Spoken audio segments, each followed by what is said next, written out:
Hello प्यारे बच्चों, स्वागत है आपका आपके अपने चैनल राठौड़ क्लासेज में। आज के इस वीडियो में हम कक्षा 10 का जो लेसन नंबर 3 है धातु एवं अधातु, उसका जो टॉपिक है धातु एवं अधातु के भौतिक गुणधर्म, उसके बारे में चर्चा करेंगे। तो आइए देर न करते हुए शुरुआत करते हैं वीडियो की। और सबसे पहले देखते हैं धातुओं के भौतिक गुणधर्म। पहला गुणधर्म है कठोरता, यानी कि धातुएं जो हैं वो अत्यधिक कठोर होती हैं। लेकिन इसका अपवाद भी है। अपवाद है कि सोडियम और पोटेशियम धातुएं इतनी मुलायम होती हैं कि इन्हें चाकू से आसानी से काटा जा सकता है। अब दूसरा गुणधर्म है धात्विक चमक, यानी कि जो धातुएं हैं वो अपने शुद्ध रूप में चमकदार होती हैं। तीसरा गुणधर्म है अगाध वर्ध्यता। कुछ धातुओं को पीट कर पतली चादरों में परिवर्तित किया जा सकता है। इस गुणधर्म को अगाध वर्ध्यता कहते हैं।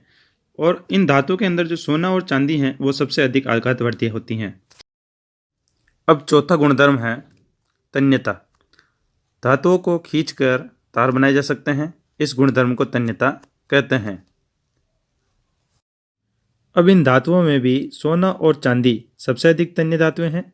सोना तो इतना तन्य होता है कि इसके केवल 1 ग्राम से 2 किलोमीटर लंबा तार बनाया जा सकता है। अब देखते हैं पांचवा गुणधर्म ऊष्मा चालकता। धातुएं ऊष्मा की सुचालक होती हैं तथा इनका गलनांक उच्च होता है। इनमें भी चांदी और कॉपर सबसे अधिक सुचालक होती हैं। लेकिन इसमें भी अपवाद हैं। लेड तथा मरकरी धातुएं ऊष्मा की कुचालक होती हैं। अब छठा गुणधर्म है विद्युत चालकता। धातुएं विद्युत की सुचालक होती हैं, यानी कि धातुओं से होकर विद्युत प्रवाहित हो सकती हैं। अब देखते हैं सातवां गुणधर्म ध्वनिकता। जब धातुएं किसी कठोर सतह से टकराती हैं तो एक विशेष ध्वनि उत्पन्न होती हैं। धातुओं के इस गुणधर्म को ध्वनिकता कहते हैं। तथा जो धातुएं कठोर सतह से टकराने पर आवाज उत्पन्न करती हैं उन्हें ध्वनिक या सोनोरस कहते हैं।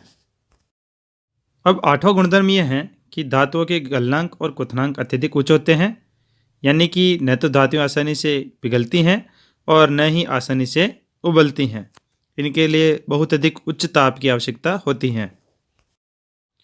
अब इसमें भी अपवाद हैं, जैसे कि बाकी सारी धातुएं तो ठोस होती हैं, लेकिन केवल एक मरकरी धातु ऐसी हैं जो कमरे के तापमान पर भी द्रव अवस्था में पाई जाती हैं।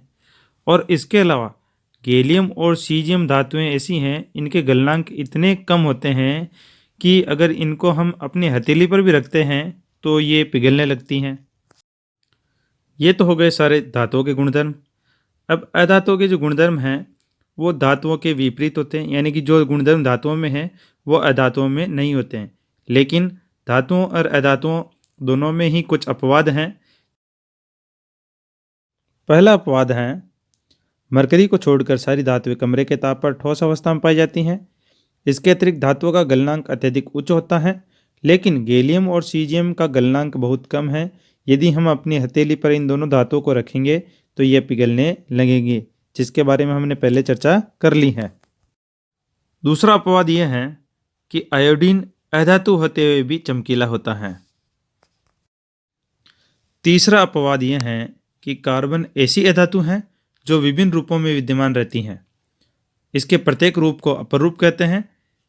जैसे कि हीरा कार्बन का एक अपर रूप है और यह सबसे कठोर प्राकृतिक पदार्थ है एवं इसका गलनांक तथा क्वथनांक बहुत अधिक उच्च होता है। कार्बन का एक अन्य अपरूप ग्रेफाइट है जो विद्युत का सुचालक है।